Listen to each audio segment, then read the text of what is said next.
doctor suddenly discovered something strange. This was clearly a restaurant with 17 guests, but the surroundings were eerily quiet. Those people kept putting their knives and forks to their mouths, and then put them down mechanically. The doctor reminded Clara that the people eating in the restaurant were not breathing. Clara was frightened, just when they wanted to leave quickly. We could take another look at the menu. At this moment, a strange man suddenly came to their side. Before the doctor could say anything, the man turned on a strange instrument and began to recite silently. Spleen, brainstem. Is there a lot of demand for those? I don't think that's what's on the menu. Then the doctor found that the man's face seemed to be a little bit wrong. He suddenly tore it apart, and under the man's face was a mechanical face. At this moment, the doctor and Clara were suddenly trapped. The seat began to drop continuously, and there seemed to be more robots below. According to the doctor's observation, this should be a spaceship, and these robots seemed to be dormant. Suddenly, the doctor noticed the robot in the middle, and it seemed that he was the leader here. The doctor suddenly found that the two palms of this person were obviously different. He seemed to be collecting human flesh and then slowly transforming himself into a human. However, the flesh would always decay, so he needed to constantly collect flesh and renew himself. At this moment, the robot suddenly moved, and the doctor and Clara were immediately startled. The doctor said that he seemed to be waking up and maybe they should leave, but just as he was leaving, the doctor seemed to remember something. He seemed to have seen this situation before, but because of the regeneration just now, his memory is still very confused. At the same time, the robot was slowly waking up. Clara hurriedly pushed the doctor away. Just as Clara was about to leave, the door suddenly fell. There's no point in them catching us both. Oh, give me the screwdriver.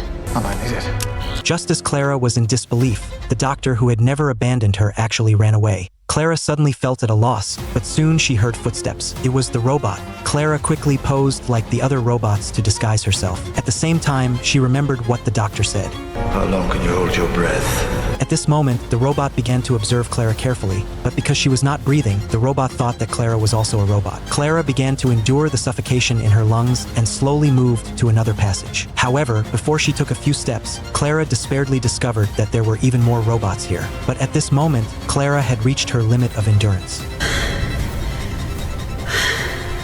The unconscious Clara had a dream. In the dream, she returned to the classroom, which was in great chaos because of the students. Clara took out the trump card of notifying the parents of the students, but the students acted indifferent. The next moment, Clara woke up with the frustration in the dream. The leader asked her where the other person was. If Clara didn't confess, he would definitely destroy Clara. Clara suddenly felt that the current situation was similar to the situation in her dream. She just boldly let them do it. The leader should not use threats at the beginning, because once the threats are ineffective, the leader will have no other choice but to give in. The leader seemed to have judged that Clara would never compromise. He told Clara that the dinosaur's optic nerves were useful for the spacecraft's computer system, and that he would eventually reach the promised land. Clara was immediately curious. What was the promised land? The leader reacted, and it was Clara's turn to answer. If the doctor is still the doctor, he will have my back.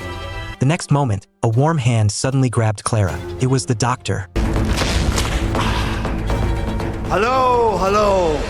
Rubbish robots from the dawn of time.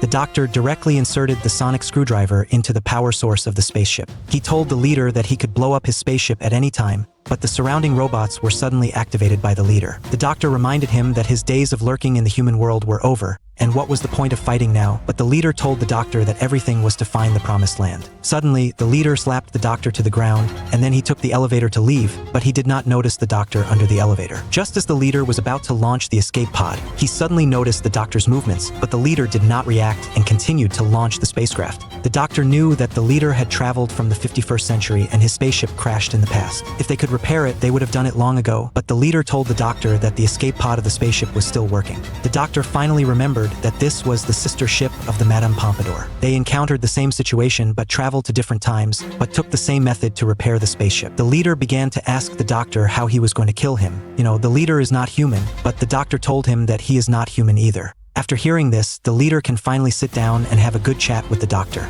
The doctor asked the chief what he thought of the scenery here. The chief slowly walked to the window and began to observe carefully. He thought the scenery was beautiful, but the doctor told him that this angle was not beautiful at all. The distance was so far that everything looked so small, so the doctor preferred to stand below. Being there in person would make everything look magnificent. The chief told the doctor that he would not die and that he was going to the promised land, but the doctor denied his statement and told the chief that it was just superstition after being humanized. The chief was like a broom whose parts were gradually replaced. In the end, it was no longer the same as before. The chief could not even remember where this face came from. The chief admitted the doctor's words, and the next moment a hat suddenly floated down from the clock tower, and it was the chief who had lost his breath.